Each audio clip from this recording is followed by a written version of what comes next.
A German shepherd raced through the torrential downpour, his mud-caked fur matted with blood. Each desperate stride sent pain shooting through his injured leg. Yet he pushed forward. Amber eyes fixed on the road ahead, 3 miles behind him. Flames licked at the windows of the Reynolds mansion's east wing, where 8-year-old Mason lay trapped in his bedroom, unable to move from his specialized bed. "Any sign of the boy?" a firefighter shouted over the howl of the storm. "Negative.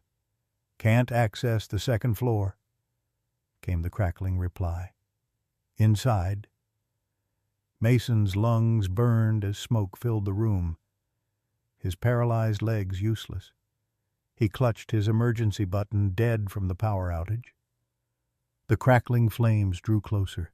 Shadow barked frantically at passing cars, desperate for someone, anyone, to follow him back to the only human who had ever truly seen him.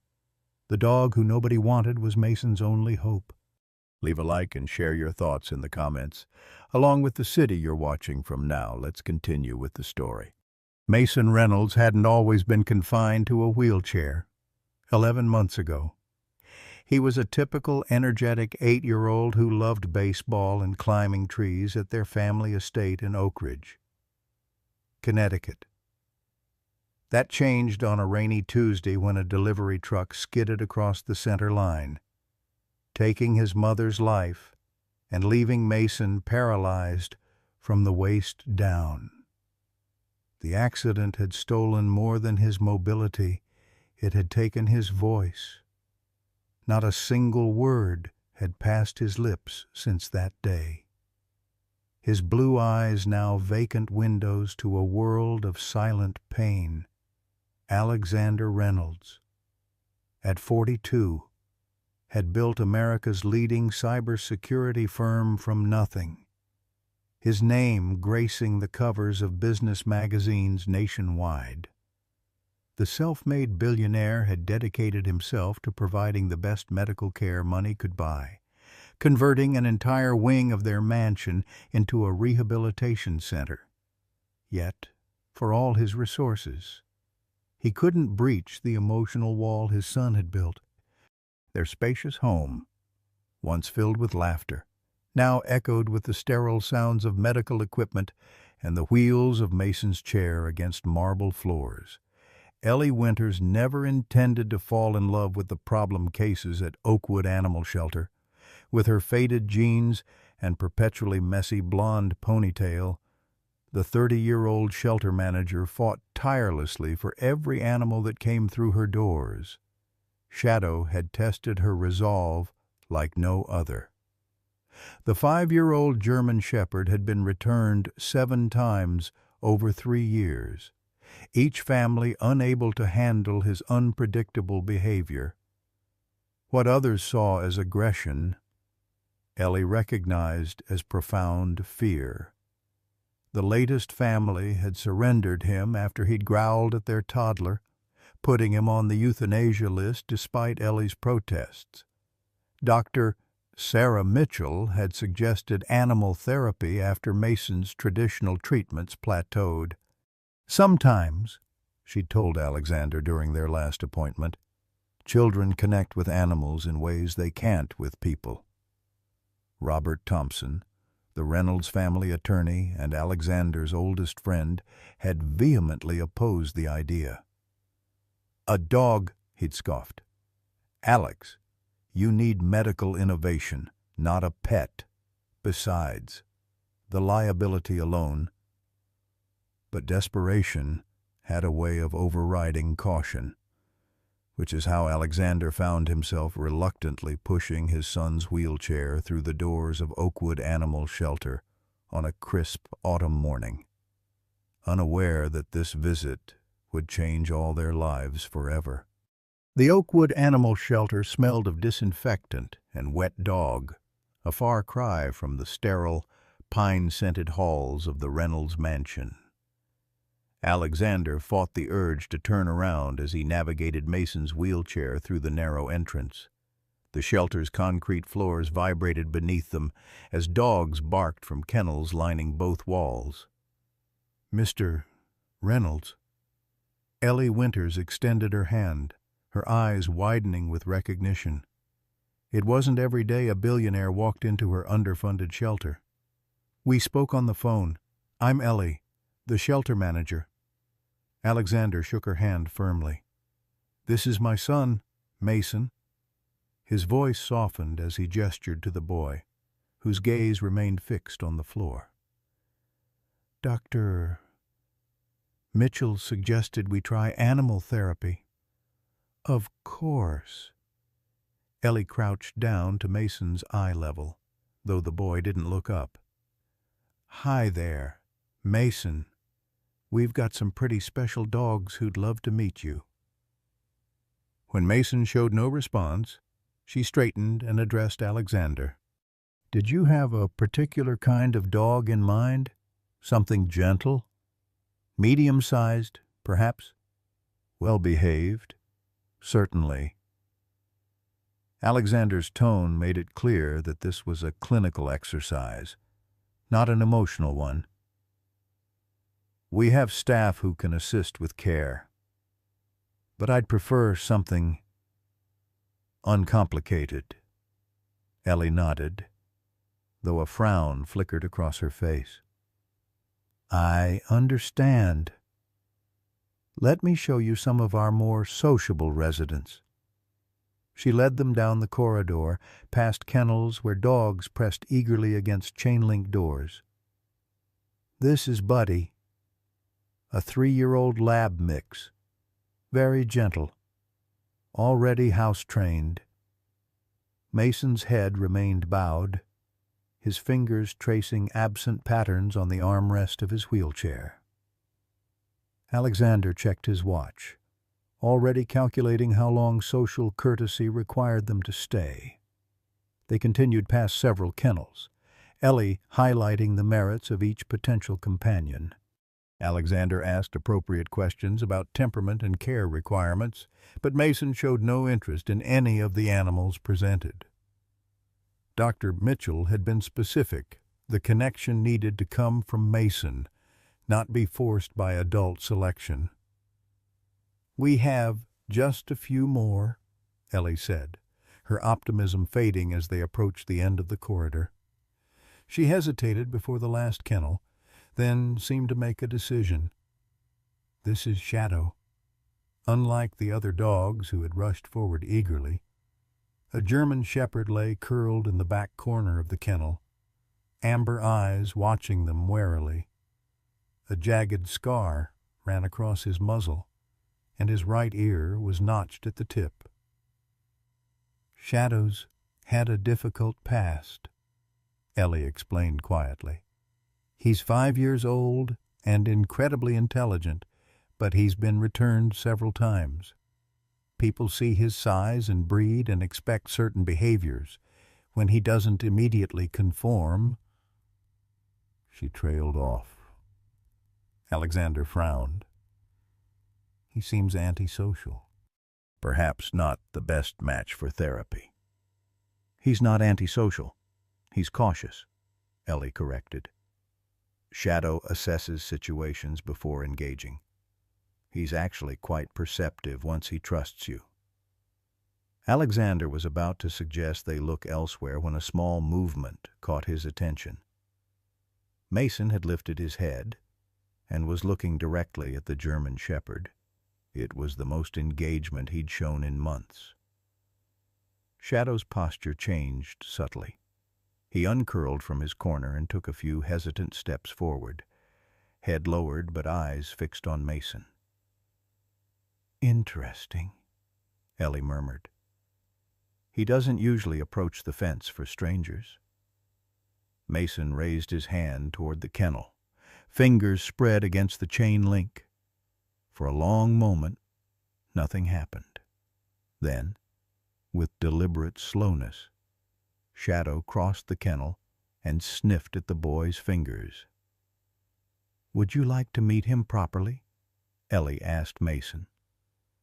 When the boy nodded, actually nodded, Alexander felt his breath catch. It was the first voluntary response Mason had given anyone in almost a year. They moved to a small interaction room with a worn sofa and scattered toys. Ellie brought Shadow in on a leash, keeping her movements slow and predictable. "Just sit quietly and let him come to you," she advised, releasing the dog. Shadow circled the room cautiously, sniffing at corners before approaching Mason with the same deliberate assessment he'd shown earlier. The dog stopped just short of the wheelchair, ears forward, waiting. Mason extended his hand again, this time without a barrier between them. Shadow sniffed his fingers, then gently pressed his muzzle against the boy's palm. A shuddering breath escaped Mason as the German shepherd moved closer, allowing the child to run his fingers through the thick fur at his neck. "Dog," Mason whispered, the words so quiet Alexander nearly missed it. Ellie's eyes widened as she looked from Mason to Alexander. "Did he just—" Alexander couldn't answer, his throat suddenly tight. One word, the first in 11 months, spoken not to his father, not to his doctors, but to a scarred shelter dog with trust issues. "His name is Shadow," Ellie said gently to Mason, recovering more quickly than Alexander. "And I think he likes you very much." "Shadow," Mason repeated, louder this time, his fingers still buried in the dog's fur. Alexander felt his carefully constructed composure crack. "We'll take him," he said abruptly. Ellie hesitated. "Mr.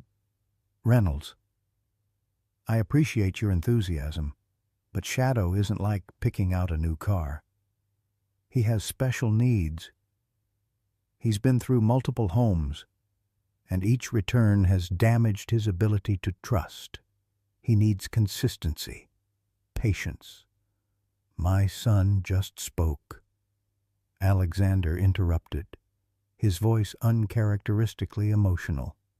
"For the first time since watching his mother die, I don't care if this dog needs a diamond-studded bed and filet mignon 3 times a day. Whatever he needs, he'll have it."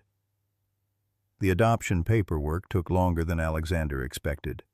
Robert called twice, incredulous at the news Alexander was adopting some random shelter mutt and insisting on liability waivers.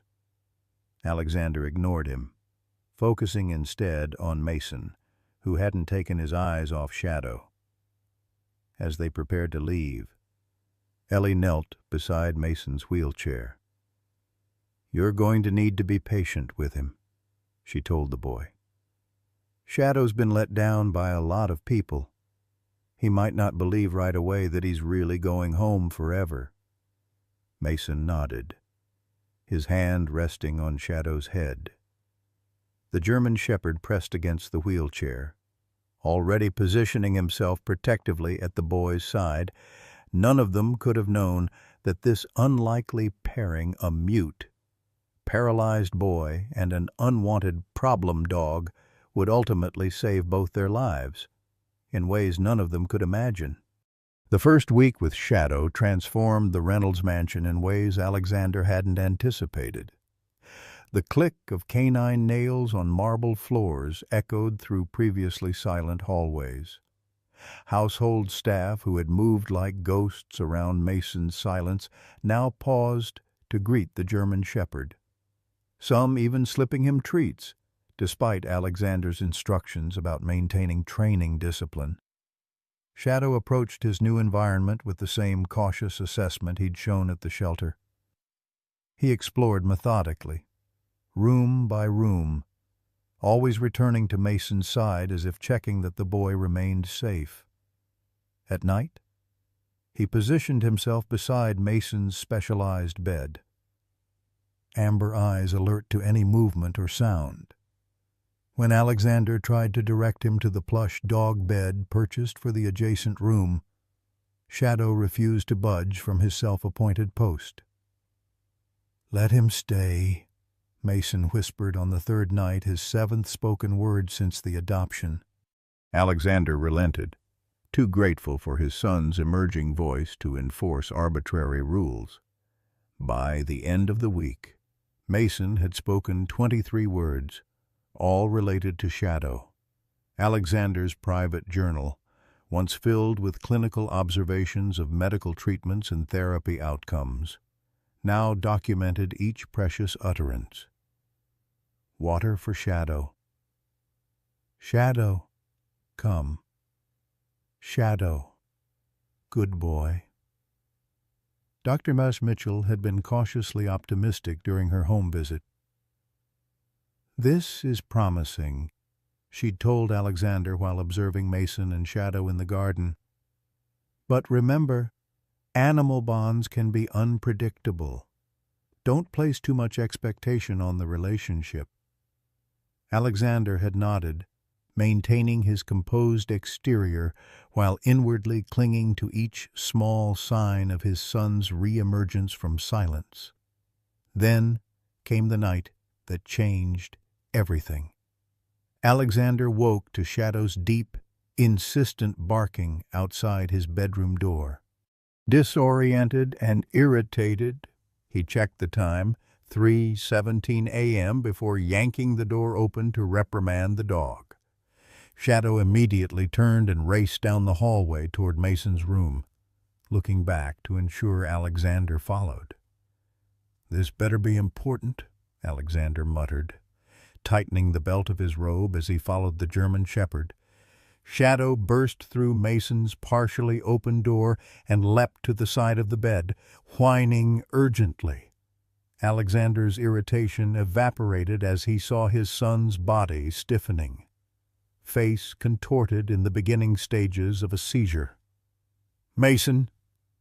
Alexander rushed forward, pressing the emergency call button that alerted Mason's night nurse in the adjacent room while simultaneously turning his son onto his side into the recovery position.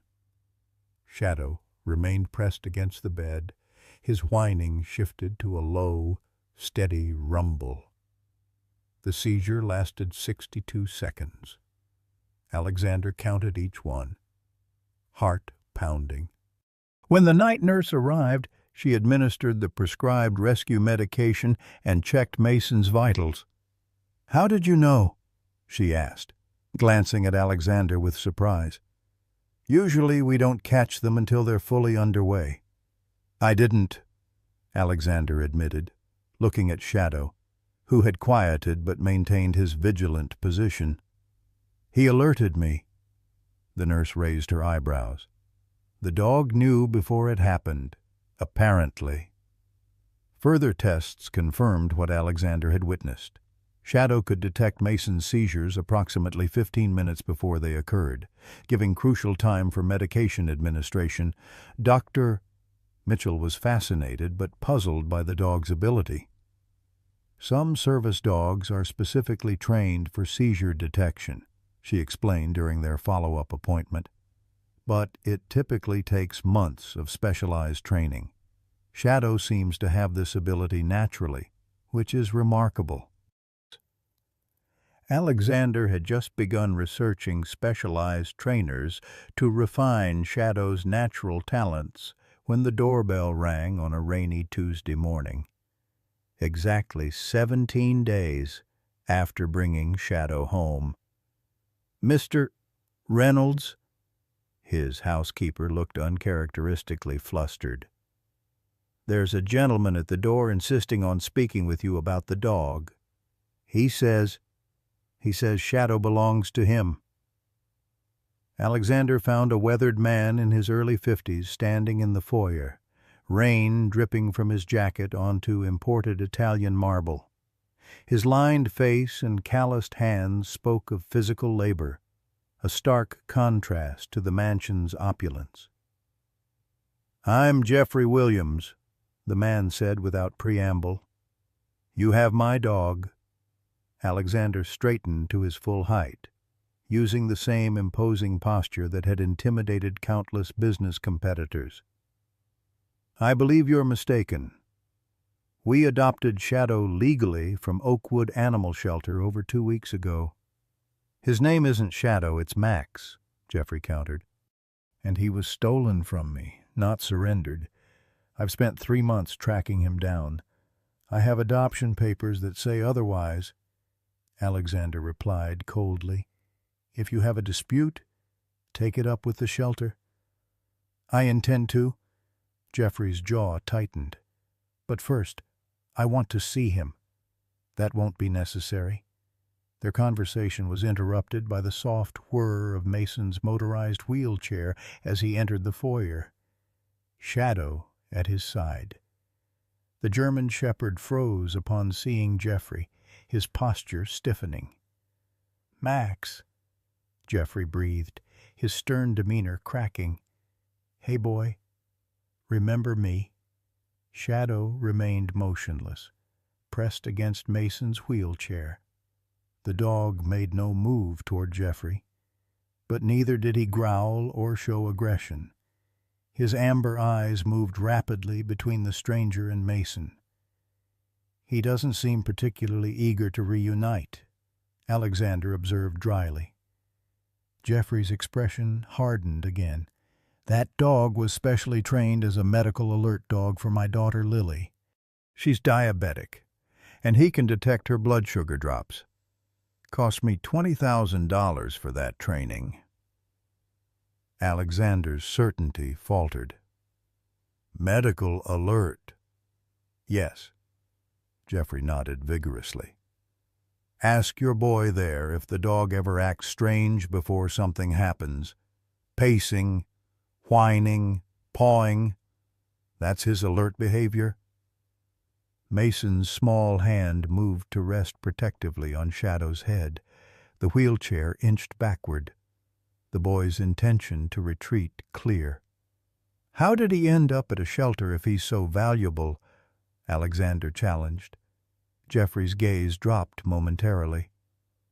"My ex-wife took him when she left. Said, since I got custody of Lily, she deserved something in return. Then she surrendered him when her new apartment wouldn't allow large dogs. By the time I found out, he'd been adopted and returned twice. Been chasing after him through 3 counties ever since." Alexander studied the man carefully, years of business negotiations making him adept at detecting lies.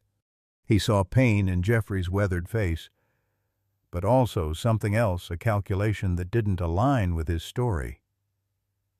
"Dad," Mason whispered, the first time he'd addressed Alexander directly since the accident. "Please, don't let him take Shadow." The quiet plea cut through Alexander's thoughts. He looked down at his son, actually looking at him, rather than his medical condition, and saw fear in those blue eyes so like his mother's. "Mr. Williams," Alexander said, his tone measured. "I appreciate your concern, but I'll need to verify your claims. In the meantime, Shadow remains with us, where he's providing crucial support for my son." "I have rights," Jeffrey began. "And I have lawyers." Alexander cut him off. "Very good ones. We'll sort this out properly, through legal channels." After Jeffrey left with a sizable check for his time, Alexander made 2 calls, one to Ellie at the shelter, and another to his head of security. Shadow's mysterious past had just become significantly more complicated, and Alexander needed answers.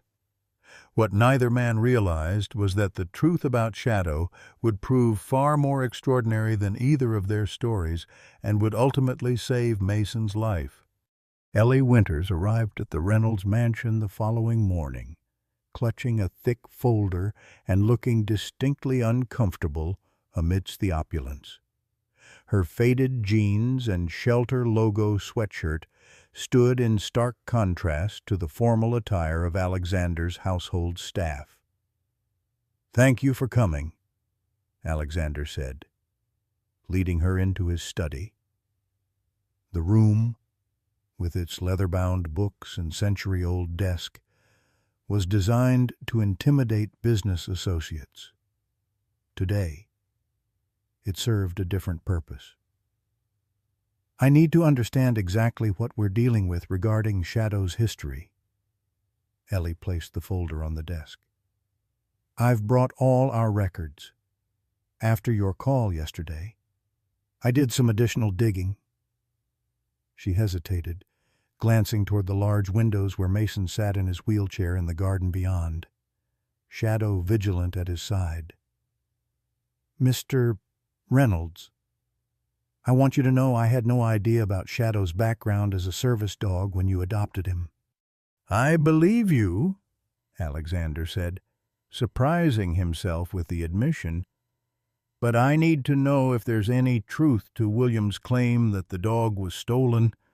Ellie opened the folder, revealing a stack of intake forms and veterinary records. "Shadow has been surrendered to shelters 7 times in 3 years, each time with a different name: Max, Duke, Rex, Bandit, Hunter, Storm, and finally Shadow, which we gave him." 7 different families, Alexander mused, scanning the paperwork. "Why so many returns?" "The official reasons vary," Ellie replied.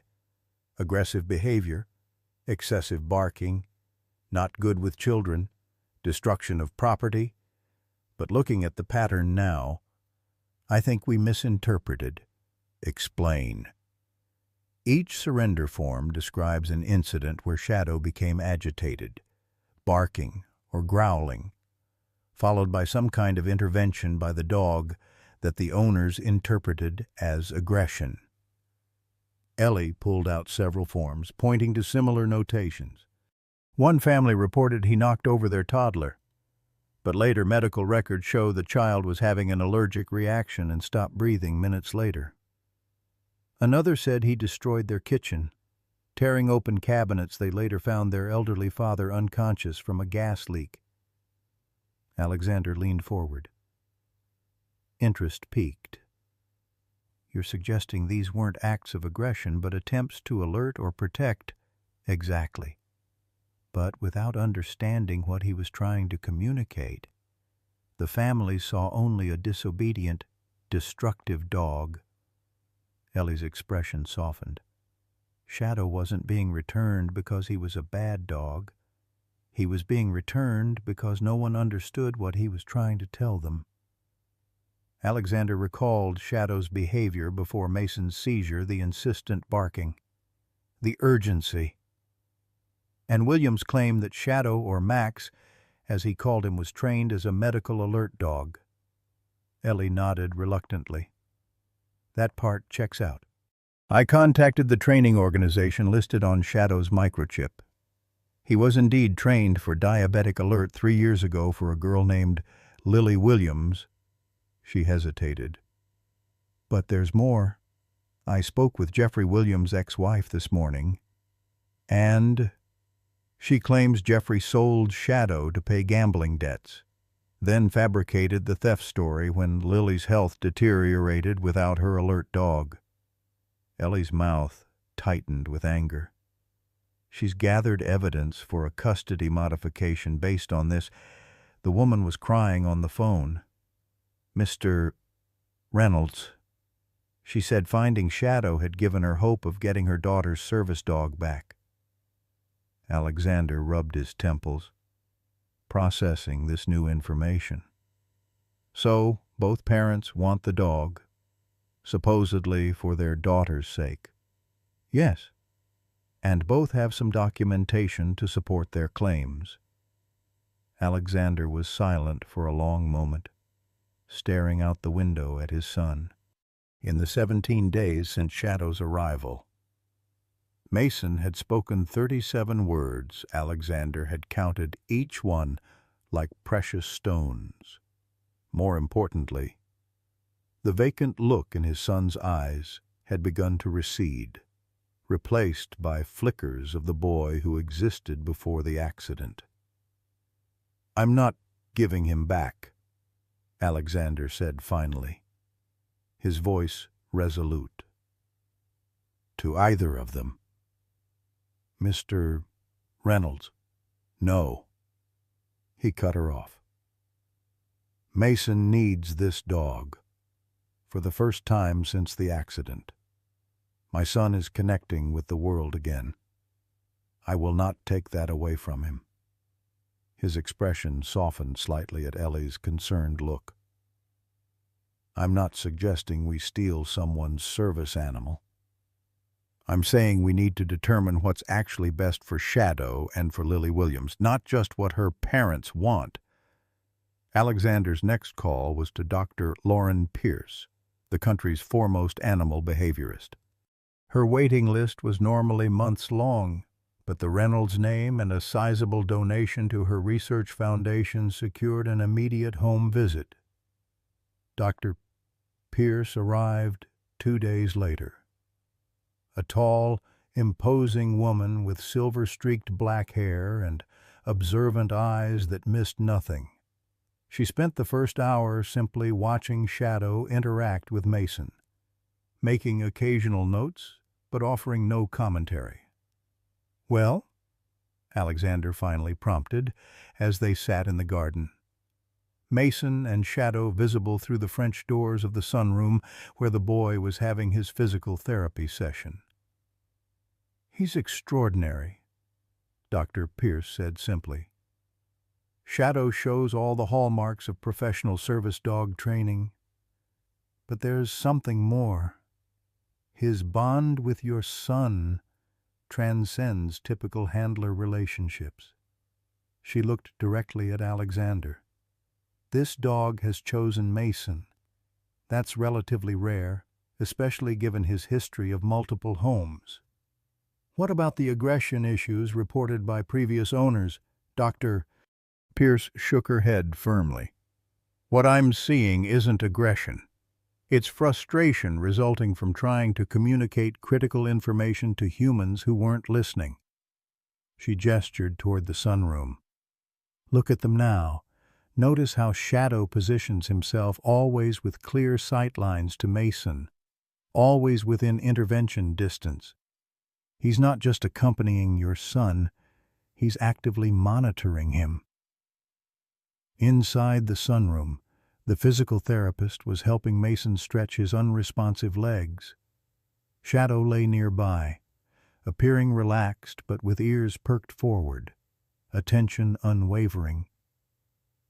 "The medical alert abilities?" Alexander asked. "Some dogs have a natural aptitude that training enhances." Dr. Pierce explained. "Shadow likely detects subtle changes in body chemistry before seizures, a slight shift in scent that humans can't perceive.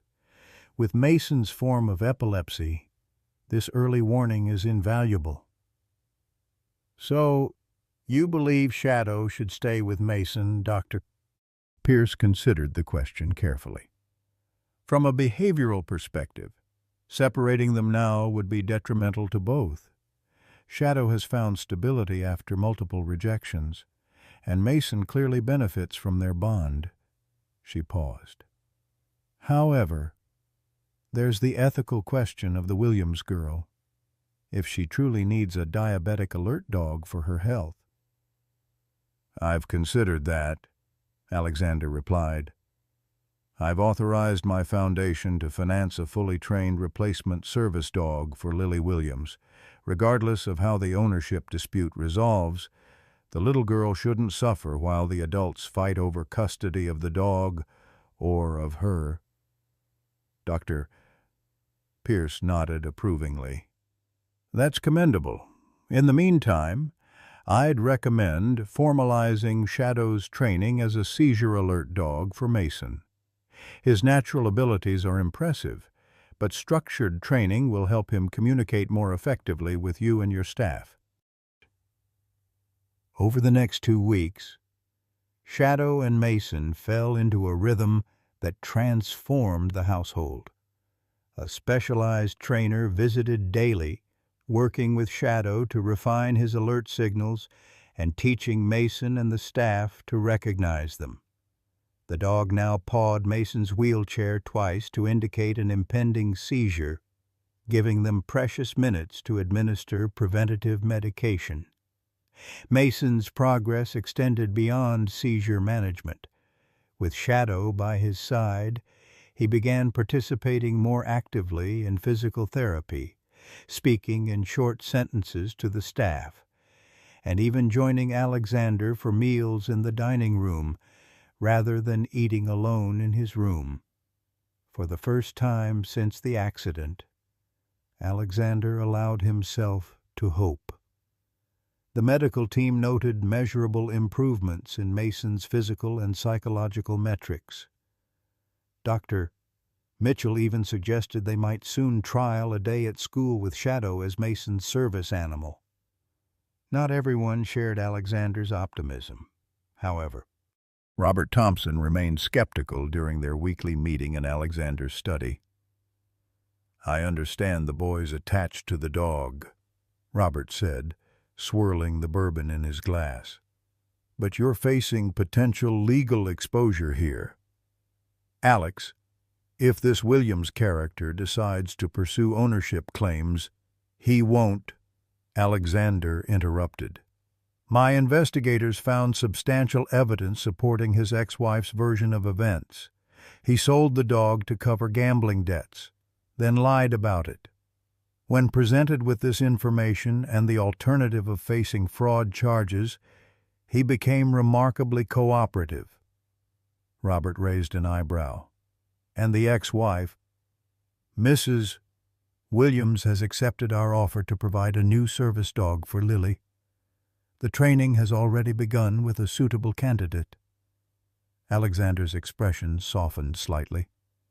"She's a reasonable woman who wants what's best for her daughter." Once she understood Mason's situation and saw how well Shadow has adapted here, she agreed this was the best solution for everyone. "Not everyone sees it that way," Robert said carefully. "Have you seen the latest board communications?" Alexander tensed. As CEO of Reynolds Technologies, he answered to a board of directors that included several major shareholders. "What now?" "Victoria Chambers is raising concerns about your judgment and focus, given recent events." Robert slid a tablet across the desk. "She's particularly interested in your decision to bring a dog with a documented history of aggression into your home with a medically vulnerable child." Alexander scanned the email thread with growing irritation. Victoria Chambers, heir to the Chambers pharmaceutical fortune and the company's second-largest shareholder, had been angling for more influence for years. This was merely her latest attempt at undermining him. "She chairs the American Pet Safety Council," Robert continued, "and she's suggesting your reckless choice sets a dangerous precedent for adopting out problematic animals.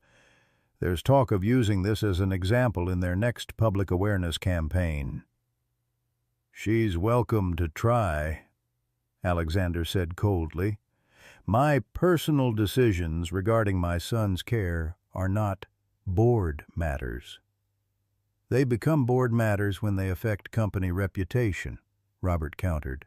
"Look, I'm on your side here, but this could get messy.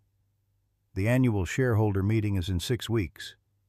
If Victoria gains enough support—" Alexander stood abruptly, ending the conversation. "Thank you for the warning, Robert. I'll handle Victoria my way." He walked to the window, looking out at Mason and Shadow playing a modified version of fetch in the garden. Some things are more important than shareholder opinions. The controversy extended beyond the boardroom. When Alexander accompanied Mason and Shadow to Connecticut Children's Hospital for a routine checkup, they were met by a small group of protesters from the Pet Safety Council. "Dangerous dogs don't belong in homes with children," read one sign. Another proclaimed, "Aggressive breeds is aggressive behavior." Mason shrank back in his wheelchair, eyes wide with confusion and hurt. Shadow pressed closer to the boy, his posture alert but not aggressive despite the commotion. "Ignore them," Alexander murmured, guiding the wheelchair through the small crowd. "They don't understand." "But Shadow's not dangerous," Mason whispered, his hand protectively gripping the dog's fur. "He's my friend." The incident made local news, which quickly expanded to national coverage when Victoria Chambers gave an interview characterizing Alexander's decision as irresponsible and potentially deadly. The story gained traction. Billionaire endangers disabled son with aggressive dog. Pictures of Shadow's scarred face appeared alongside menacing stock photos of snarling German shepherds. Alexander maintained public silence while his PR team worked to counter the narrative. Privately, he authorized the release of carefully selected home videos showing Shadow's gentle interactions with Mason and his alert behavior before seizures. Dr. Pierce gave several interviews explaining the difference between aggression and protective behavior in service animals. Gradually, public opinion began to shift. Other families with service dogs came forward with similar stories of animals misunderstood before finding their purpose. The hospital where Mason received treatment issued a statement supporting the therapeutic benefits they'd observed in his case. 3 weeks after Shadow's arrival, Mason asked to return to school. "Are you sure?" Alexander asked during their evening routine. Watching as Mason directed Shadow to fetch his pajamas from the dresser, a task the physical therapists had suggested to improve the boy's verbal communication. Mason nodded, more confident than Alexander had seen him in months. "Shadow will help me. Dr. Mitchell said I'm ready." Alexander had his doubts. Oak Ridge Academy had been understanding about Mason's extended absence, but they'd expressed reservations about accommodating a service dog, particularly one with Shadow's controversial history. "Let me speak with the headmaster again," Alexander said, unwilling to dampen his son's newfound enthusiasm. "We'll need to ensure Shadow is properly recognized as your service animal." "He already is," Mason said simply. "He serves me every day." The wisdom in that statement left Alexander momentarily speechless. When had his broken, silent child developed such clarity? The breakthrough came unexpectedly during Mason's weekly neurological assessment. Dr. Mitchell was reviewing the seizure log, now significantly more detailed thanks to Shadow's alerts, when she noticed a pattern. "These intervals are remarkably consistent," she observed. "Shadow alerts exactly 17 minutes before each episode." "Is that significant?" Alexander asked. Dr. Mitchell nodded slowly. "It suggests the seizures might be following a more predictable pattern than we realized. With this kind of consistency—" She looked thoughtfully at Shadow, who lay at Mason's feet. "We might be able to adjust Mason's medication schedule to prevent seizures entirely, rather than just responding to them." The new treatment protocol required precise timing and careful monitoring, but the results were immediate and dramatic. Mason's seizure frequency decreased by 80% within the first week. With fewer episodes taxing his system, his energy improved, enabling more productive physical therapy sessions. "It's remarkable," Dr. Mitchell admitted during their follow-up appointment. "I've submitted a case study to the Journal of Pediatric Neurology. With your permission, of course." Of course, Alexander agreed. Anything that might help other children. As Mason's health stabilized, Alexander found himself facing an unexpected emotional reckoning. For 11 months, he had approached his son's condition as a problem to solve, applying the same analytical precision that had built his business empire. Doctors, treatments, equipment, all were variables in an equation where the desired outcome was Mason's recovery. Shadow had changed that equation fundamentally. Through the dog's unwavering devotion, Alexander began to see that healing wasn't merely a medical outcome to be achieved, but a journey to be experienced together. He found himself spending evenings in Mason's room, not just reviewing therapy notes, but actually playing adaptive board games, listening to Mason read aloud to Shadow, or simply sitting together in comfortable silence. "Do you think Mom would have liked Shadow?" Mason asked one evening as Alexander tucked him in, the German shepherd already settled in his customary position beside the bed. The question caught Alexander off guard. They rarely spoke of Catherine, the grief still too raw. "Yes," he said finally, his voice rough with emotion. "Your mother would have loved him. Probably would have let him on all the furniture, too." Mason smiled a real smile that reached his eyes. "She always wanted a dog." "She did." Alexander agreed. Memories surfacing of Catherine's gentle insistence that every boy needed a dog, countered by his practical objections about their busy lifestyle. How trivial those concerns seemed now. That night, as a spring storm rolled across Connecticut, Alexander revised his will, officially designating Shadow as Mason's service animal and establishing a trust for the dog's care should anything happen to Alexander. It was a practical step, but also a symbolic acknowledgment of Shadow's place in their family. None of them could have anticipated that the legal document would become crucial much sooner than expected, or that the approaching storm would test their newfound bond in ways they couldn't imagine. The storm that had been building offshore for days finally made landfall on a Tuesday evening, almost exactly 6 weeks after Shadow had come into their lives. Weather alerts had been blaring across Connecticut all day, warning of potential flooding and widespread power outages. Alexander had planned accordingly, activating the mansion's backup generator system and ensuring Mason's medical equipment had redundant power sources. "I need to go into the office," Alexander told Mason over a late afternoon snack. "There's an emergency board meeting about the Singapore acquisition. Victoria's trying to block the deal."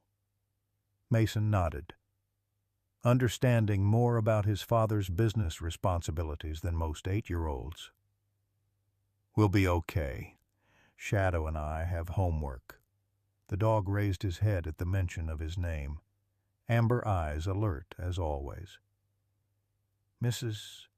Bentley will stay until dinner, and Charles will be on night duty," Alexander continued, referring to their housekeeper and the security guard who monitored the property overnight.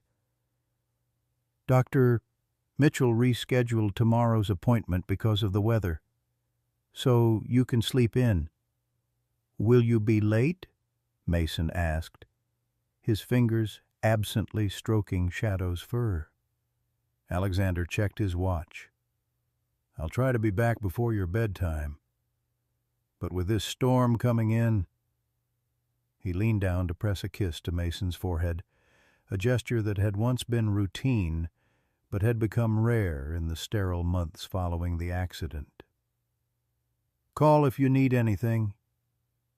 The board meeting dragged interminably, with Victoria Chambers raising one objection after another to the Singapore expansion. Alexander maintained his composure with practiced ease, methodically dismantling each of her arguments while silently calculating how quickly he could get home once the meeting concluded. He was halfway through a detailed financial projection when his chief of security slipped into the boardroom, expression grave. "Excuse me," Alexander said, rising immediately. "There's an urgent matter I need to address." "In the hallway." The security chief didn't mince words. "Sir, there's been a significant weather deterioration. The coastal road is already flooded, and authorities are closing the inland route within the hour. If you want to get home tonight, we need to leave now." Alexander glanced at his watch, 7:42 p.m.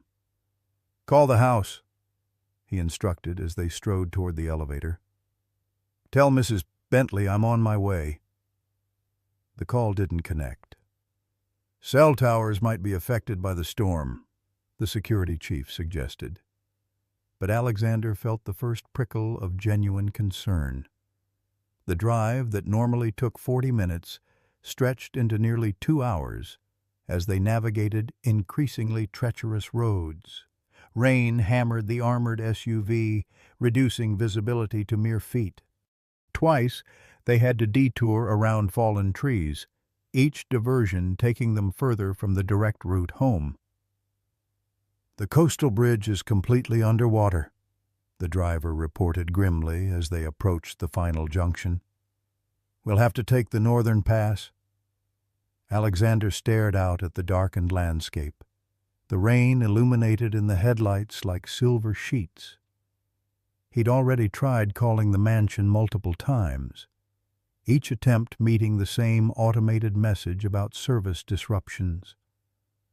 The normally unflappable CEO felt a growing sense of unease. "How much longer?" he demanded. "At least another hour in these conditions." "Sir." Alexander's phone lit up with an incoming call, Robert Thompson. "Alex, where are you?" his friend asked without preamble. "The situation at the house." "What situation?" Alexander interrupted sharply. "I've been trying to reach them. The storm knocked out power across your entire county," Robert explained.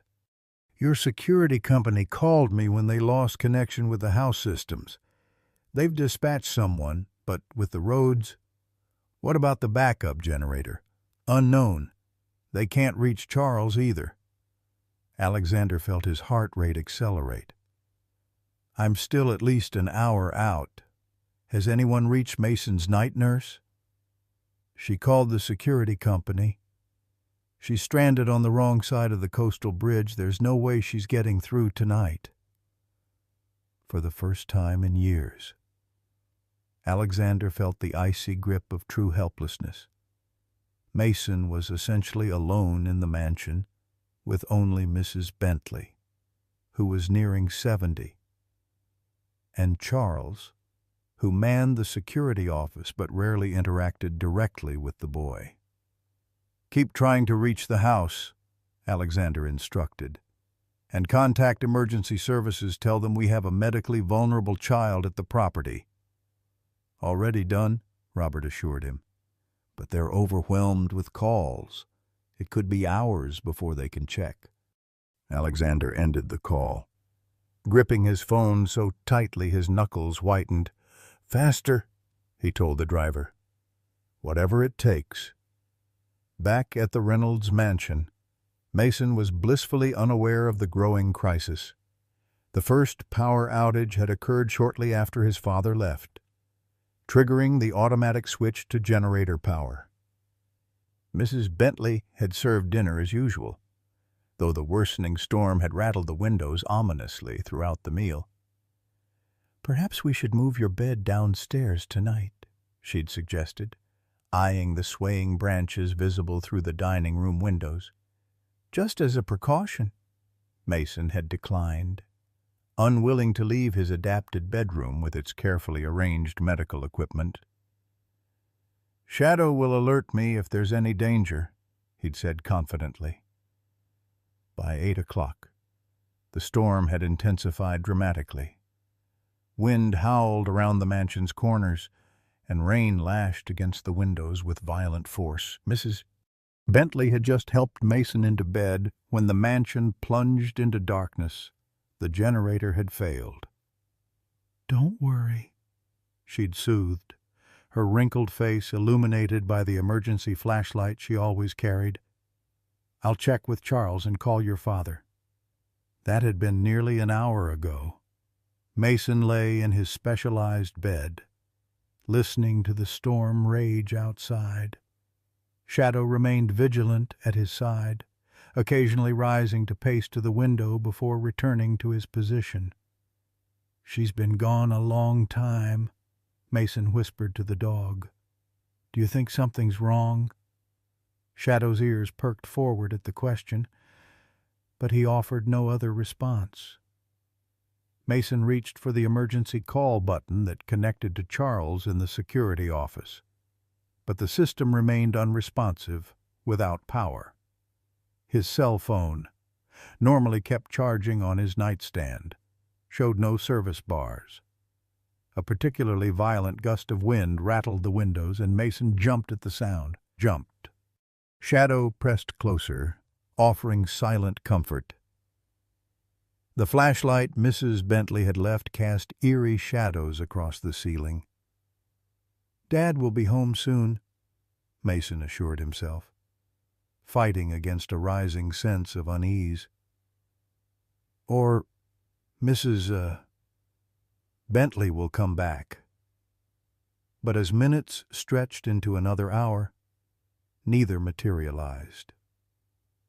The storm showed no signs of abating, its fury seeming to increase with each passing moment. Mason's imagination began conjuring scenarios explaining Mrs. Bentley's absence. Perhaps she'd fallen on the stairs. Or maybe Charles had needed help with the generator. Shadow suddenly lifted his head, ears swiveling toward the door. A moment later, he rose and padded to the bedroom entrance, sniffing intently at the gap beneath the door. "What is it, boy?" Mason asked, hopeful that Mrs. Bentley was finally returning. "Is someone there?" The German shepherd didn't respond to the question. His attention focused entirely on whatever had caught his interest. Without warning, he began scratching at the door, whining with increasing urgency. "Shadow," Mason called, confused by the dog's uncharacteristic behavior. "What's wrong?" Shadow returned to the bed long enough to tug at Mason's sleeve with gentle teeth, then rushed back to the door, barking insistently. "I can't get up without help," Mason explained, frustration creeping into his voice. His wheelchair was positioned across the room, impossible to reach without assistance. Shadow's barking grew more frantic, and he alternated between the door and Mason with increasing desperation. Something was clearly wrong, but Mason couldn't decipher what had triggered the dog's alarm. Then he smelled a faint but distinctive odor seeping under the door. Smoke. "Fire," Mason whispered, his blood turning to ice. "Shadow, is there a fire?" The dog's renewed barking confirmed his worst fears. Mason reached again for the emergency call button, pressing it repeatedly despite knowing it was useless without power. He looked around desperately for his cell phone, but even if he could reach it, there was no signal. "Help!" he shouted, hoping someone might hear him. "Mrs. Bentley, Charles, help!" His cries were swallowed by the storm's fury and the mansion's thick walls. Mason's breathing accelerated as panic set in. He was trapped in his bed, unable to escape, while fire spread somewhere in the house. Shadow abruptly stopped barking and rushed to Mason's bedside table. With careful precision, he gripped the drawer handle in his teeth and pulled it open, then pawed at its contents until Mason's emergency medication kit fell to the floor. "Good boy," Mason praised automatically, though he didn't understand the relevance of the medication. "But we need to get out." Shadow ignored him, continuing to nose through the fallen supplies until he located a small whistle part of Mason's emergency kit that had never been used. The dog picked it up delicately in his mouth and dropped it onto Mason's lap. The whistle, Mason understood immediately. Grabbing the small metal tube, he raised it to his lips and blew with all his strength, producing a piercing sound that cut through even the storm's chaos.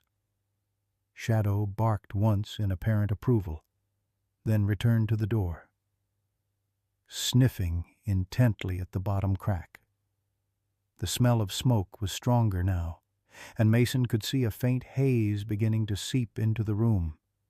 He alternated between blowing the whistle and shouting for help, but as minutes passed with no response, his hope began to fade.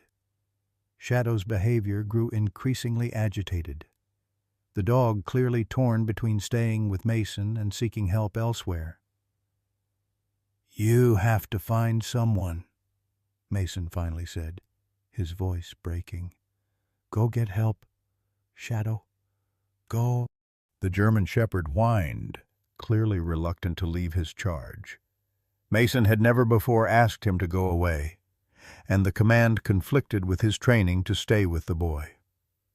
"Please," Mason begged, tears streaming down his face. "You have to find Dad or Mrs. Bentley. I can't get out by myself." Shadow hesitated, torn between conflicting imperatives. Finally, he leapt up, placing his front paws on the bed to nuzzle Mason's face briefly before returning to the door.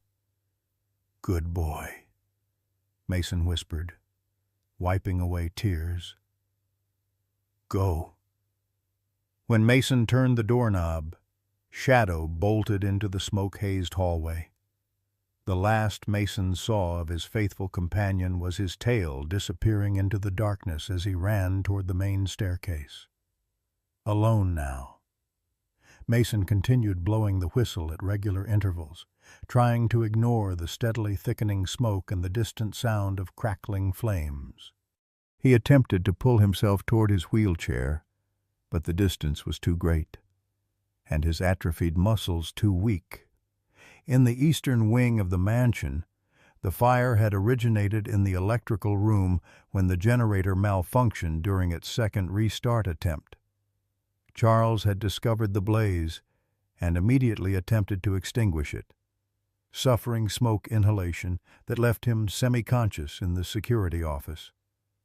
Mrs. Bentley had found him there and stayed to help, unable to navigate the stairs back to Mason's room as smoke filled the connecting corridors. Shadow raced through smoke-filled hallways with singular purpose, navigating by memory and scent despite the disorienting conditions. He found Mrs. Bentley kneeling beside the unconscious security guard in the ground-floor office, barking frantically to get her attention. "Shadow!" The elderly housekeeper coughed violently. "Is Mason—" The dog interrupted with urgent barking, tugging at her sleeve before running to the door and back. When she didn't immediately follow, he grew more insistent, gripping her cardigan firmly in his teeth. "You want me to follow you?" Mrs. Bentley realized, "But I can't leave Charles." Shadow's barking grew desperate, and he ran between Mrs. Bentley and the door with increasing agitation. The housekeeper looked helplessly at Charles, then at the spreading smoke. "I can't carry him," she muttered, then made a decision. "I'll follow you to Mason, then call for help." Shadow led her through the smoky corridors toward the grand entrance rather than back up the stairs as she'd expected. Outside, the storm continued to rage, but visibility was better than in the smoke-filled house. The dog paused at the front door, barking insistently until Mrs. Bentley opened it, then bolted into the rain-soaked night. "Shadow, wait," she called, but the German shepherd disappeared into the darkness. Confused but trusting the dog's instincts, Mrs. Bentley stumbled down the driveway toward the gatehouse, where an emergency landline might still be functional. She had barely gone 50 yards when headlights appeared, cutting through the rain as Alexander's SUV finally arrived. "Mr. Reynolds!" she screamed, waving frantically. "Fire! The east wing!" Alexander was out of the vehicle before it fully stopped. "Mason!" he demanded. "Still upstairs." Mrs. Bentley gasped. "I couldn't reach him. Charles is unconscious in the security office." Alexander sprinted toward the house, ignoring the security chief's shouts to wait for emergency services. Nothing would keep him from reaching his son. He had barely reached the front steps when Shadow emerged from the darkness, barking with such intensity that Alexander stopped short. The dog was soaking wet and covered in mud, but his focus was unwavering. Instead of heading back into the house, he circled Alexander, barking and then running several yards down the driveway before returning. "He wants us to follow him," the security chief realized, now at Alexander's side. "My son is in that house," Alexander snapped, moving toward the door again. Shadow intercepted him, physically blocking his path with a determination Alexander had never witnessed. The dog barked once more, then gripped Alexander's sleeve in his teeth, pulling with surprising strength. Something in the animal's desperate insistence made Alexander hesitate. "Mason trained him to get help," he said slowly. "If Shadow left him to find us, he might know another way in," the security chief suggested. "The fire department is still at least 10 minutes out." Alexander made his decision. "Lead the way," he told Shadow, who immediately took off down a side path that curved around the eastern perimeter of the property. They followed the dog through driving rain, slipping on mud and dodging debris thrown by the wind. Shadow led them not toward the main house, but to a rarely used entrance that connected to the old service tunnels, a relic from the mansion's original construction that now served primarily as storage space. The utility access, Alexander realized. It runs directly beneath Mason's wing. Shadow didn't wait for further discussion, plunging into the tunnel entrance the moment Alexander unlocked it. The underground passage was damp, but free of smoke, providing a clear path to a service stairwell that emerged near Mason's room. As they raced upward, Alexander could hear the distant wail of sirens approaching the property. But Shadow had already given them a critical advantage, a safe approach to Mason's location that avoided the worst of the fire. The upper hallway was hazy with smoke, but not yet engulfed in flames. Shadow led them unerringly to Mason's door, which remained closed, potentially protecting the boy from the worst of the smoke. "Mason!" Alexander shouted. Flinging the door open, the beam from his flashlight cut through the smoky darkness, illuminating his son still in bed, the whistle clutched in his hand. "Dad!" Mason's voice was weak but audible. "Shadow found you." Alexander rushed to the bed, gathering his son into his arms. "We're getting out of here. Hold tight to me." As they retreated the way they had come, Shadow remained close, occasionally running ahead as if to scout the path before returning to ensure they followed. The security chief led the way with his flashlight, while Alexander carried Mason, the boy's arms wrapped tightly around his neck. They emerged from the utility entrance just as the first fire trucks arrived, red lights pulsing through the rain. Emergency workers rushed forward with oxygen and blankets, quickly assessing Mason for injuries while others hurried toward the house to rescue Charles.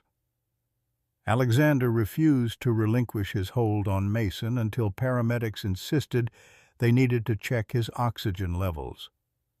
Only then did he reluctantly set his son on a gurney, though he remained close enough to maintain physical contact.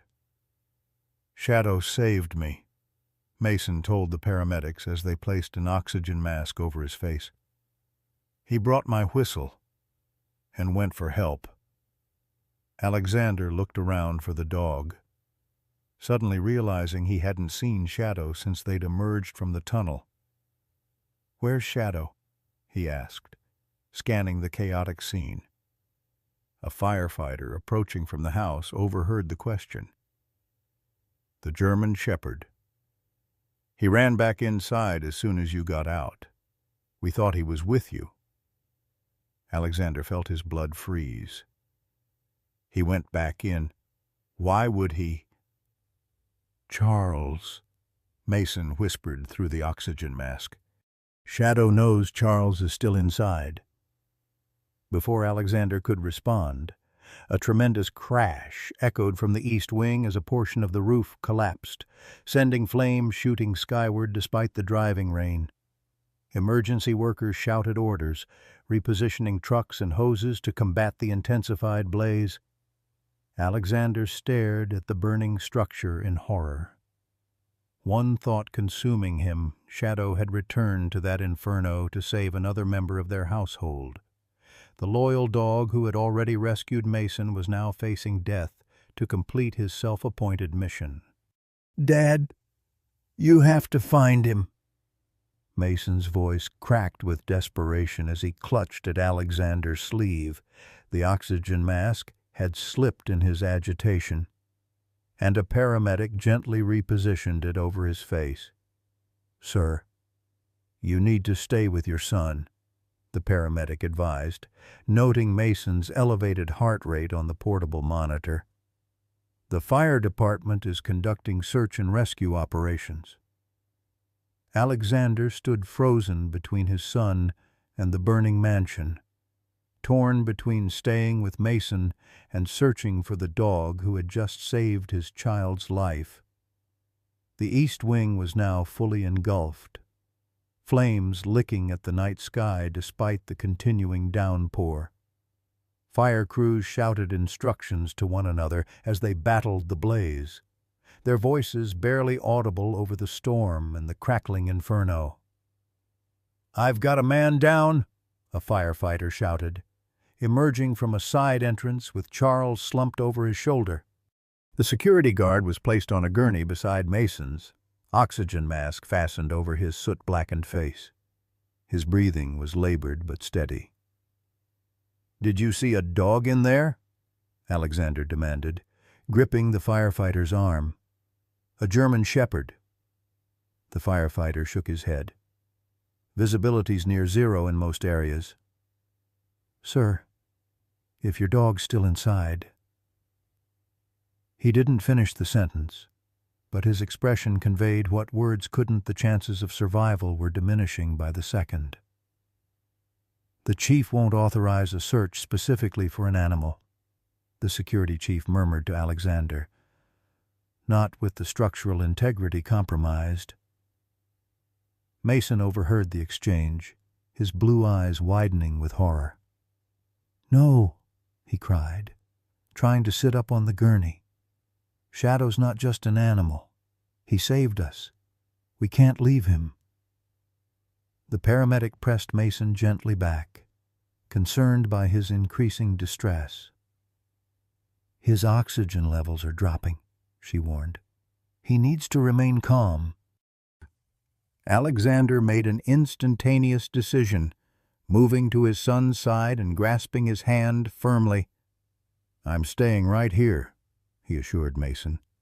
"The firefighters know Shadow is in there. They'll do everything possible to find him." It was a half-truth at best.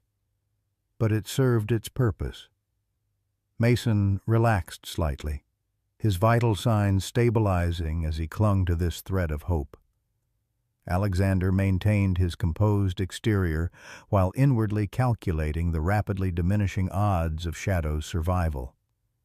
The mansion's eastern section had partially collapsed, and the fire continued to spread despite the firefighters' best efforts. "We need to transport your son to Hartford Memorial," the paramedic informed Alexander. "As a precaution, with his medical history, the doctors will want to monitor him overnight." Alexander nodded, his attention split between Mason's medical needs and the desperate hope that Shadow might somehow emerge from the burning structure.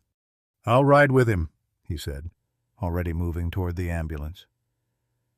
"Dad," Mason whispered as they prepared to load his gurney, "Shadow will find us. Right? He always finds me." Alexander swallowed hard, unwilling to lie, yet unable to crush his son's hope. "Shadow is very smart," he said carefully. "Let's focus on getting you checked out, and we'll make sure the firefighters know to look for him." The ambulance doors closed on the hellish scene, the wailing siren providing a discordant soundtrack as they pulled away from the burning mansion. Through the rear windows, the receding image of flames consuming the family home burned itself into Alexander's memory, along with the knowledge that Shadow was still somewhere inside. Hartford Memorial's Pediatric Emergency Department was prepared for Mason's arrival, a team of specialists waiting to assess his condition. Alexander provided a succinct medical history, his businessman's precision taking over as he compartmentalized his emotions to ensure his son received proper care. "Preliminary assessment looks good," Dr. Kaplan, the attending physician, informed Alexander as Mason underwent a series of tests. "Oxygen levels have stabilized, lung sounds are clear, and there's no evidence of carbon monoxide poisoning. We'll keep him overnight for observation, particularly given his seizure history."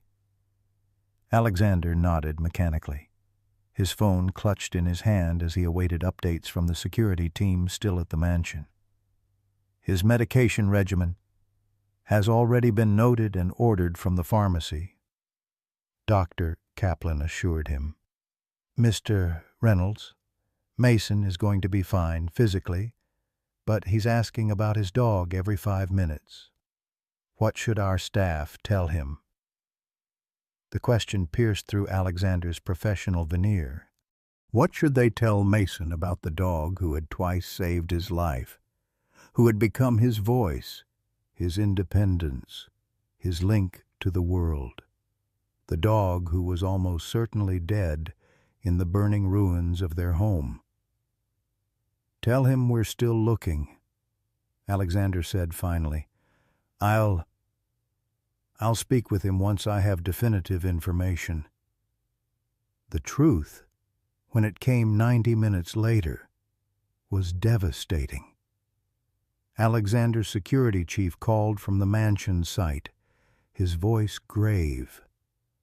"The fire department has contained the blaze, but the east wing is a total loss," he reported. "They've conducted thermal imaging sweeps of all accessible areas. No signs of the dog, sir.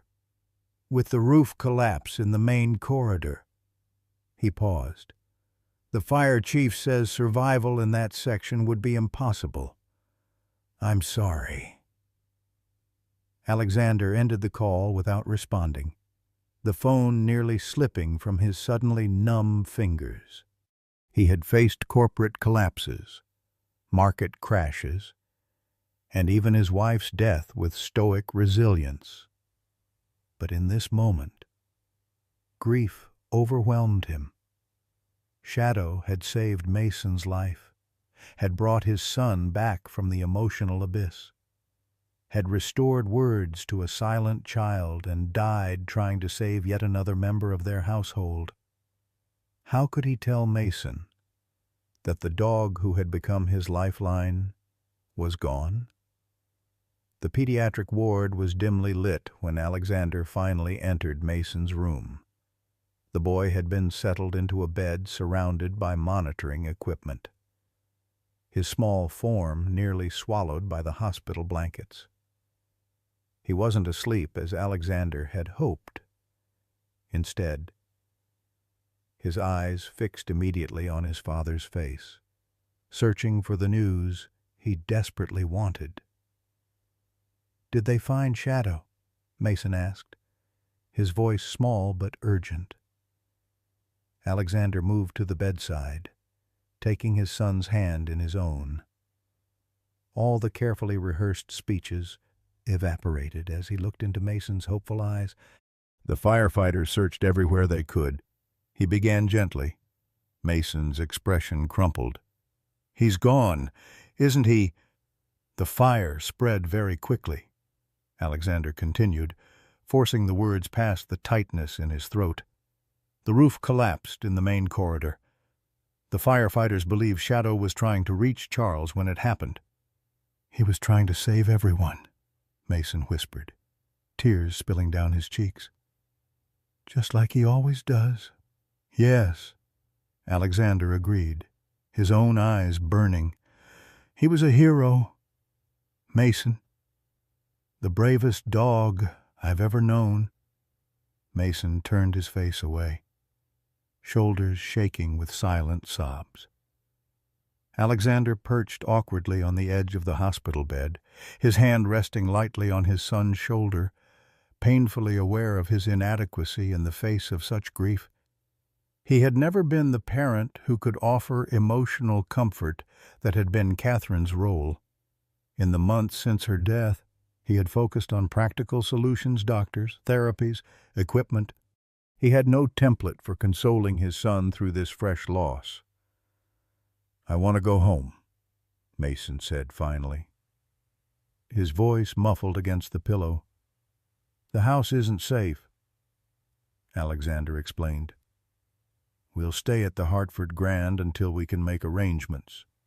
"Not the mansion," Mason corrected, turning back to face his father with reddened eyes. "Home was where Shadow was."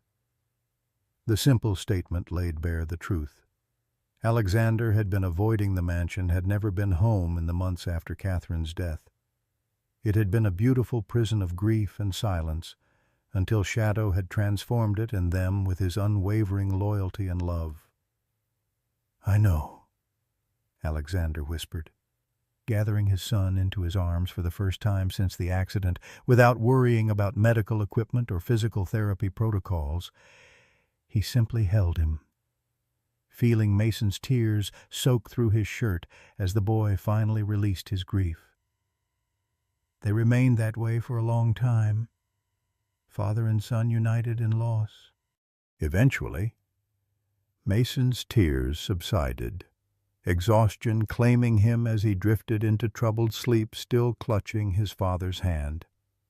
Alexander maintained his vigil beside the bed, watching the steady rise and fall of his son's chest and contemplating the devastating road ahead.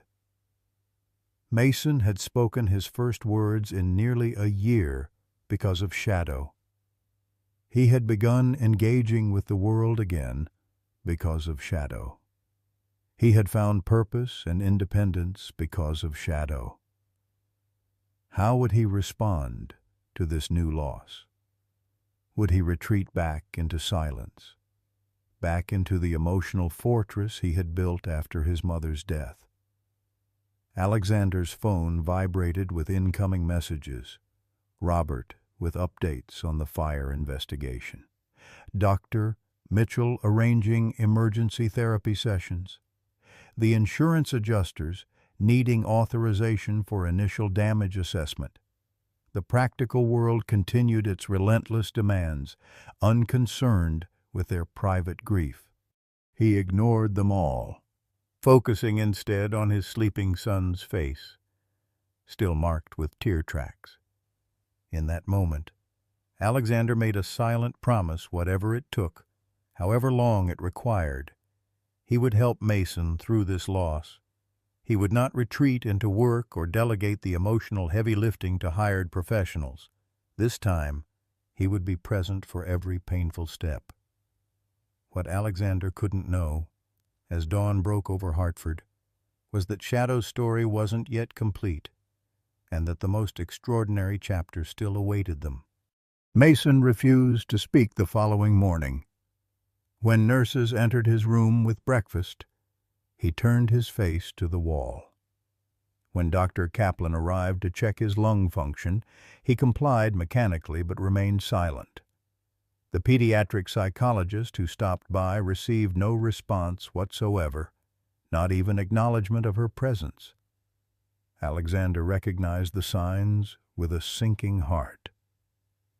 Mason was retreating back into the silence that had enveloped him after Catherine's death and his own injury. The fragile progress of the past 6 weeks, every word, every smile, every moment of engagement was evaporating before his eyes. This is a normal grief response, Dr. Kaplan assured Alexander in the hallway outside Mason's room. He's experienced another significant loss. Give him time. Alexander nodded, but inwardly rejected the advice. Time had not healed Mason after the accident. Only Shadow had broken through that wall of silence, and Shadow was gone. When can he be discharged? Alexander asked instead. His oxygen levels are excellent, and there's no sign of respiratory damage. Dr. Kaplan replied. We can process his discharge this afternoon, but Mr. Reynolds, I strongly recommend. I'll arrange for his regular therapists to resume sessions immediately. Alexander interrupted. And we'll continue his medical regimen without interruption. The doctor looked as though he wanted to say more, but merely nodded. The nurses will prepare the discharge paperwork. Alexander returned to Mason's room, where his son lay motionless, staring at the ceiling. We can leave this afternoon, he said, trying to inject optimism into his voice. I've arranged for us to stay at the Hartford Grand until we decide on more permanent arrangements. Mason didn't respond. Your clothes from the emergency room were smoke-damaged, so I had Robert bring some new ones from the store. Alexander gestured to a shopping bag on the visitor's chair. I guessed on the sizes, but they should work for now. Still nothing. Alexander sighed, taking a seat beside the bed. Mason, I know how much Shadow meant to you. He meant a great deal to me, too. He paused, searching for words. He saved your life. Twice. He brought you back to me when I thought I'd lost you forever after the accident. I will never forget that, and we will honor his memory however you want. A tear slid down Mason's cheek, but he remained silent, his gaze fixed on the ceiling. Alexander reached for his son's hand, holding it gently. I can't bring Shadow back. I would if I could. I'd spend every penny I have if it would bring him back to you. But I promise you this, I'm not going anywhere. Whatever you need, however long it takes, I'm right here. Mason's fingers tightened slightly around his father's, the barest acknowledgment of his words, but his expression remained vacant. Alexander accepted this minimal response as a victory, however small. The discharge process took longer than anticipated, complicated by the need to coordinate Mason's medications and arrange for delivery of a replacement wheelchair. It was nearly 4 o'clock when they finally left Hartford Memorial. Mason silent and withdrawn in the temporary wheelchair, Alexander walking protectively beside him. The drive to the Hartford Grand was mercifully short. Alexander had arranged a two-bedroom suite that was accessible for Mason's needs, and the hotel staff had been briefed to provide maximum privacy. As the elevator ascended to their floor, Alexander's phone rang, the security chief's number flashing on the screen. "Reynolds," he answered tersely. "Sir, there's been a development at the property," the security chief said, his voice uncharacteristically hesitant. "The fire department completed their final sweep of the premises an hour ago, and they found something." Alexander tensed, instinctively angling the phone away from Mason. "What kind of something?" "Footage, sir, from the security cameras. The server in the underground vault survived the fire. We've been reviewing the recordings from last night, and there's something you need to see." "Email it to me," Alexander instructed, his tone making it clear the conversation was over as the elevator doors opened. The suite was spacious and elegant, with wide doorways to accommodate Mason's wheelchair and a bathroom already equipped with accessibility features. Alexander settled Mason by the window overlooking the Hartford skyline, then excused himself to check the email on his tablet in the adjacent room. The security footage was grainy and partially obscured by smoke, but clear enough to follow the sequence of events. Alexander watched as Shadow led them to safety through the utility tunnels. The time stamp jumped forward several minutes, then showed Shadow reappearing in the main hallway, clearly returning to the house after ensuring Mason's safety. The German Shepherd moved with purpose through smoke-filled corridors, navigating to the security office where Charles had been found. But instead of finding the guard there, the footage showed Shadow discovering Mrs. Bentley, who had apparently returned to help Charles but became disoriented in the thickening smoke. The elderly housekeeper was slumped against a wall, coughing violently, clearly struggling to breathe. Shadow's training was evident in his response. He tugged at Mrs. Bentley's clothing, attempting to guide her toward the exit. When she proved too weak to follow, he raced away, returning moments later with a decorative floor mat clutched in his teeth. With remarkable intelligence, he placed it beside her, then began pushing it under her, clearly trying to create a surface he could drag. The footage cut out temporarily, smoke obscuring the camera, then resumed from another angle showing Shadow successfully pulling Mrs. Bentley several yards down the corridor on the improvised sled.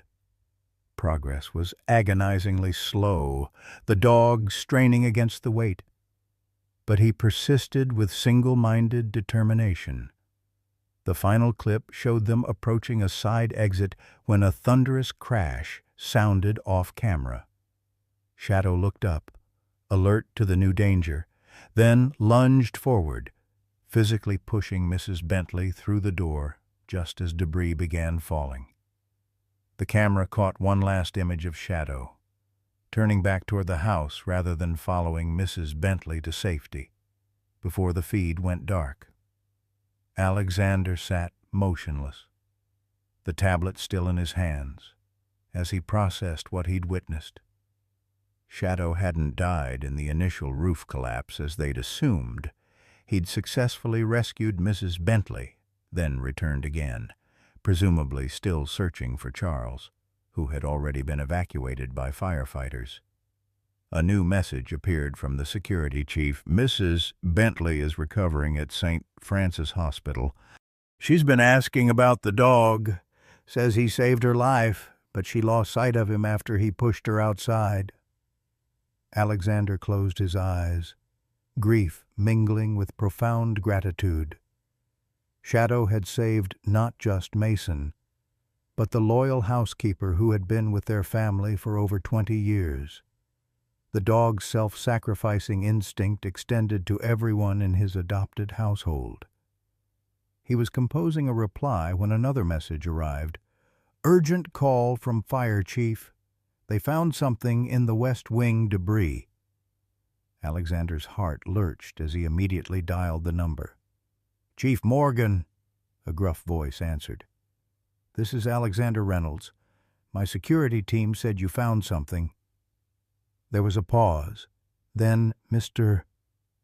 Reynolds, my team was conducting a final structural assessment of the West Wing when they heard something.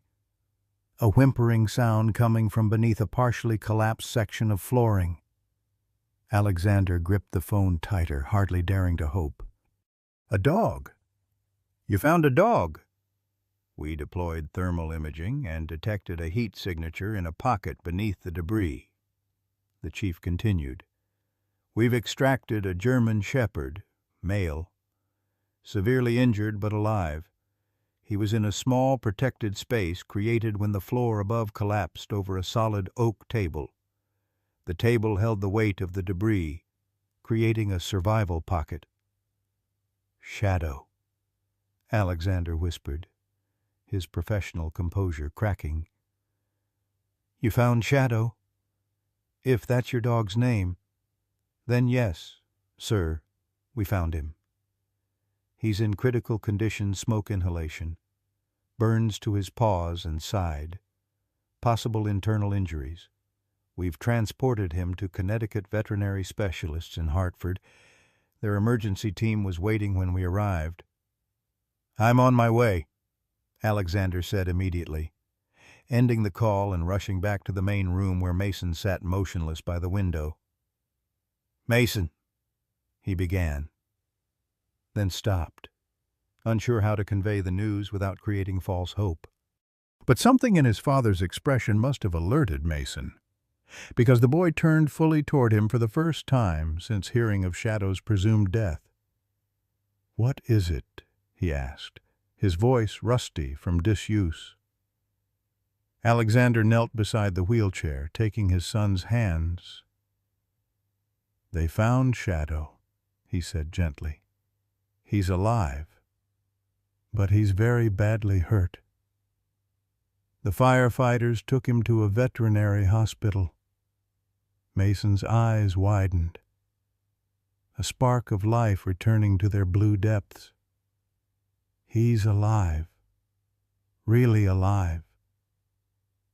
"Yes, but Mason, I need you to understand. He's critically injured. The veterinarians are doing everything they can, but his condition is very serious." Alexander squeezed his son's hands. "I don't want to give you false hope. Take me to him," Mason demanded, his voice stronger than it had been in days. "Please, Dad, I need to see him." Alexander hesitated only briefly. The sensible course would be to check on Shadow's condition first, to shield Mason from the potential trauma of seeing his beloved dog in critical condition, or worse, arriving too late.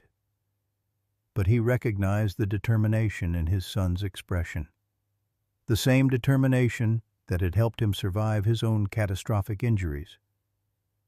"All right," he agreed. "We'll go now." Connecticut veterinary specialists occupied a modern facility on the outskirts of Hartford. As their car pulled into the parking lot, Alexander spotted a news van and several reporters gathered near the entrance. Word had already spread about the heroic dog rescued from the billionaire's burning mansion. "Ignore them," Alexander instructed the driver. "Take us to the service entrance." Inside, the hospital's director met them personally, leading them past the general treatment areas to a specialized intensive care unit. "He's in critical but stable condition," she explained as they moved through the corridors. "Multiple second-degree burns, severe smoke inhalation, 3 broken ribs, and a fractured front leg. He's heavily sedated and on oxygen support." She paused outside a glass-walled treatment room. "I should prepare you, he's connected to various monitors and has several IV lines.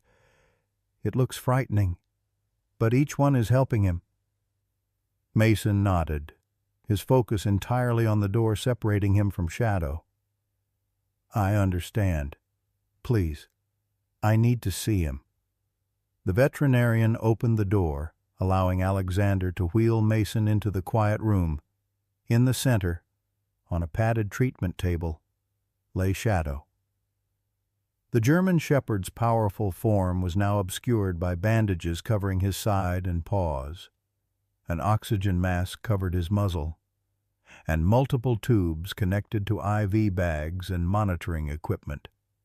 His eyes remained closed, his breathing shallow but steady. "Shadow," Mason whispered, reaching out toward the dog but stopping short of touching him. "It's me. I'm here." For a moment there was no response. Then, almost imperceptibly, Shadow's tail moved the slightest twitch against the padded surface. "He hears you," the veterinarian said softly. "That's an excellent sign." Mason's face transformed, hope blossoming where there had been only despair. "He's going to be okay," he said with absolute certainty. "Shadow's the strongest dog in the world. He has to be okay." Alexander placed his hand on his son's shoulder, his own eyes fixed on the wounded animal who had changed their lives so profoundly. "If determination has anything to do with it," he agreed quietly, "then yes, he will be." But the veterinarian's expression remained cautious. "The next 48 hours are critical," she warned. "He suffered extensive trauma. Even if he survives, his recovery will be long and difficult, and he may never regain full function."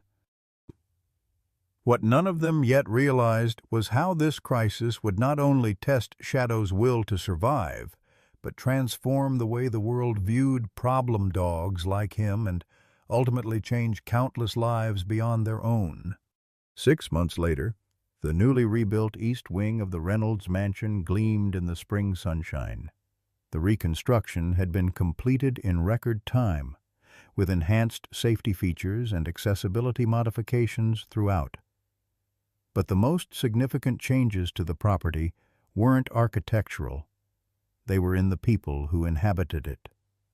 Mason sat in the garden, his physical therapy equipment arranged nearby, watching as Shadow navigated the gentle obstacle course Dr. Pierce had designed.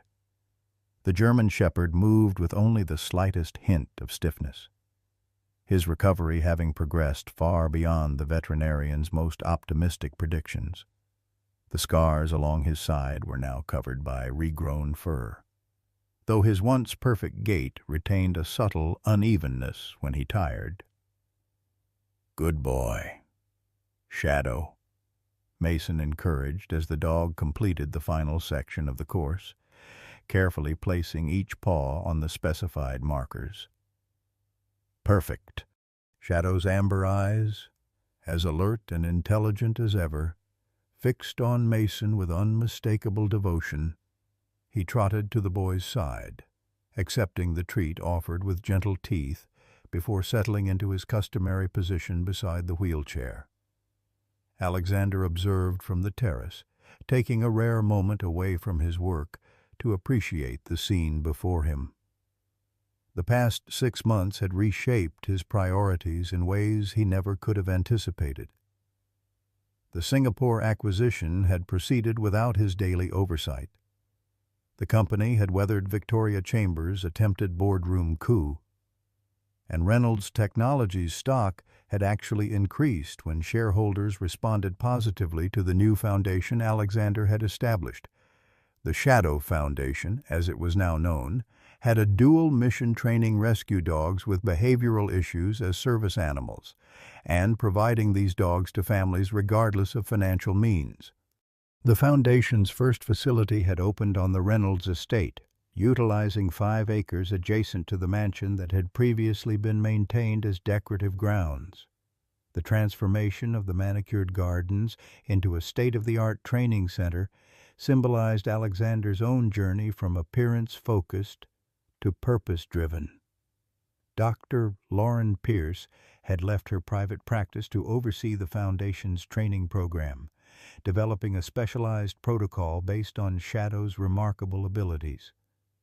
Most dogs labeled as problem cases aren't problematic at all, she'd explained during a recent television interview. They're simply misunderstood. What looks like aggression is often frustration at not being able to communicate what they perceive. The interview had gone viral, aided by the compelling footage of Shadow's dramatic rescue of Mason from the fire, captured by firefighters' body cameras. The public's fascination with the heroic dog, who had been repeatedly rejected by previous owners, created an unexpected platform for educating people about canine behavior and the potential of rescue dogs. Even Victoria Chambers had been forced to publicly recant her criticism after the overwhelming evidence of Shadow's heroism. Her attempted demonstration outside the hospital during Shadow's recovery had backfired spectacularly when dozens of service dog recipients counter-protested, sharing stories of how animals similar to Shadow had transformed their lives. "Dad," Mason called, interrupting Alexander's reflections, "come see what Shadow can do now."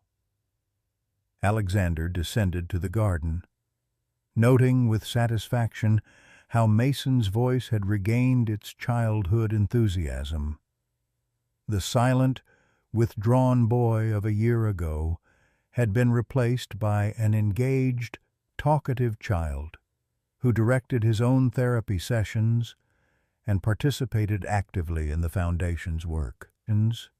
"Watch this," Mason said proudly, holding up a small card with a printed word, "Shadow. Find help." Shadow immediately began searching the garden, methodically checking behind planters and beneath benches until he located another card with the word "help" printed on it. He retrieved it carefully and brought it back to Mason. "We're working on word recognition."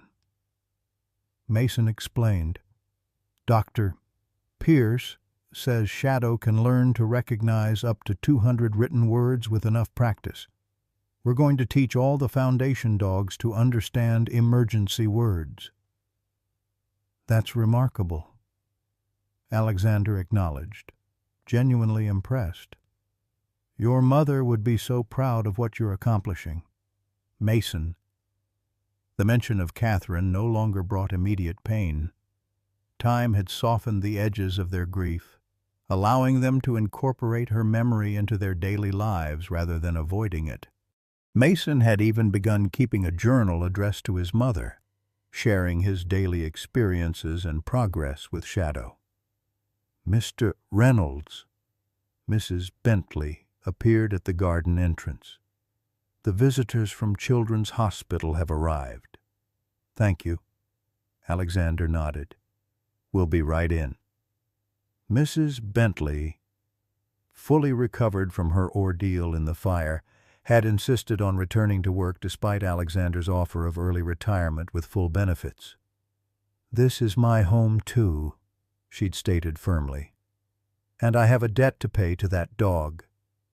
She now supervised the household staff with her customary efficiency while devoting her free time to assisting with the Foundation's administrative needs. "Ready for your presentation?"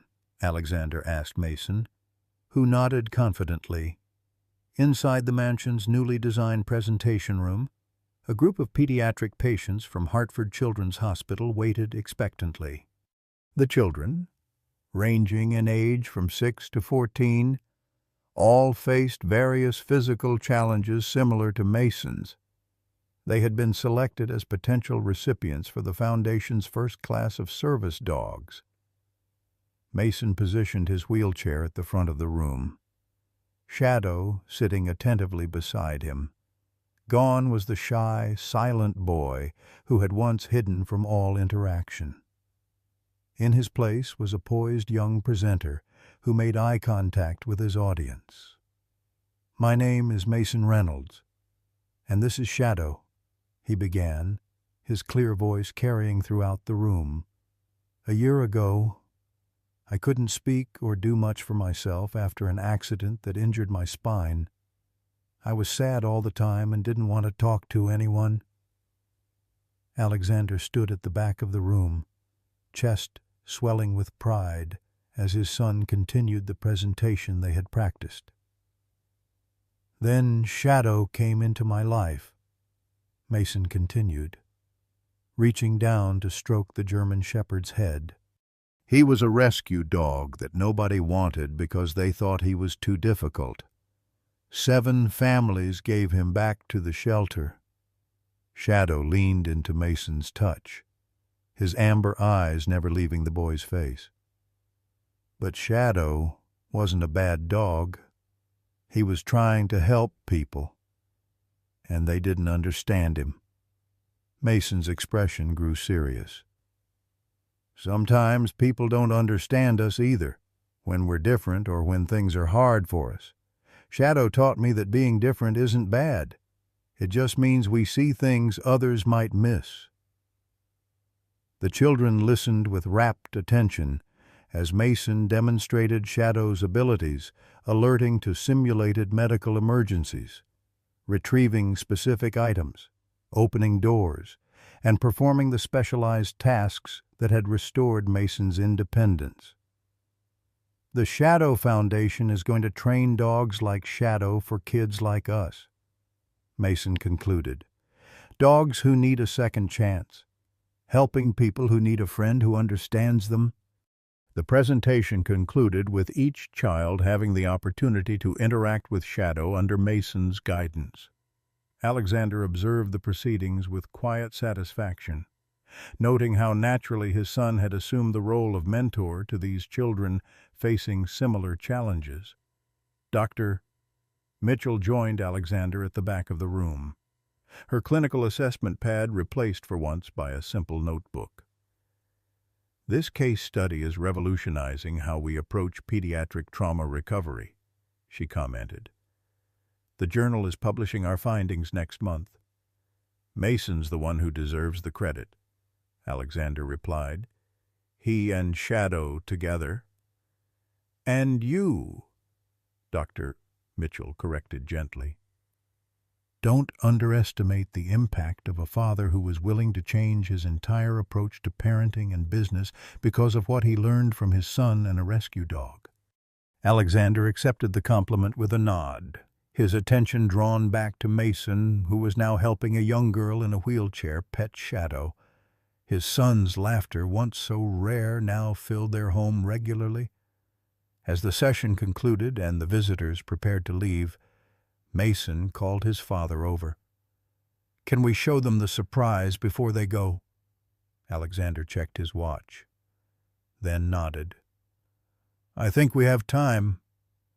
With Shadow leading the way, the group moved to the mansion's physical therapy room, where Mason's latest achievement awaited demonstration. The specialized parallel bars had been Mason's constant companion for months as he worked to strengthen his partially responsive legs. "Shadow doesn't just help me with things I can't do," Mason explained to the wide-eyed children. "He helps me work on things I'm learning to do again, with practiced movements." Mason positioned his wheelchair at the start of the parallel bars. Shadow immediately moved to a specific position beside him, providing both physical support and encouragement as Mason carefully transferred from the chair to a standing position. "3 months ago, I couldn't stand at all," Mason said, gripping the bars with determined hands. "Watch what we can do now." With Shadow vigilantly matching his pace, Mason took 6 deliberate steps along the bars, each one representing countless hours of painful therapy and unwavering determination. The children applauded spontaneously, their own challenges momentarily forgotten in their excitement for Mason's achievement. Parents and hospital staff wiped away tears, moved by the demonstration of progress that offered hope for their own children's futures. As Mason carefully returned to his wheelchair, face flushed with exertion and pride. Alexander felt a profound sense of gratitude. The accident that had nearly destroyed their family had ultimately led them here to purpose, to healing, and to a deeper understanding of what truly mattered. Shadow, once unwanted and misunderstood, had not only rescued Mason from fire and seizures, but had saved them all from the isolation of grief. In doing so, he had launched a movement that would extend second chances to countless dogs and children who simply needed someone to recognize their true potential. "Good boy, Shadow," Alexander whispered as the German shepherd returned to Mason's side. His mission, as always, faithfully completed. Good boy. In our twilight years, we often reflect on what truly matters, not the wealth we've accumulated or the titles we've earned, but the connections that gave our lives meaning. Shadow's story reminds us that sometimes the most profound love comes from those society has cast aside. This loyal German shepherd, rejected by 7 families and scheduled for euthanasia, possessed a wisdom we'd be blessed to embrace, that every living being deserves a second chance, that communication transcends words, and that sacrifice for others gives life its deepest purpose. Like many of us who have weathered loss and faced our own mortality, Shadow understood that time is precious and healing is possible, even when scars remain. His journey with Mason teaches us it's never too late to open our hearts, to find new purpose, or to become the person or companion someone else desperately needs. As we navigate our senior years, perhaps we too can look beyond appearances, beyond first impressions, to recognize the extraordinary potential in those overlooked by a hurried world. After all, the most beautiful stories often begin when someone simply stops, truly sees another's worth, and says, "I choose you, despite what others may see."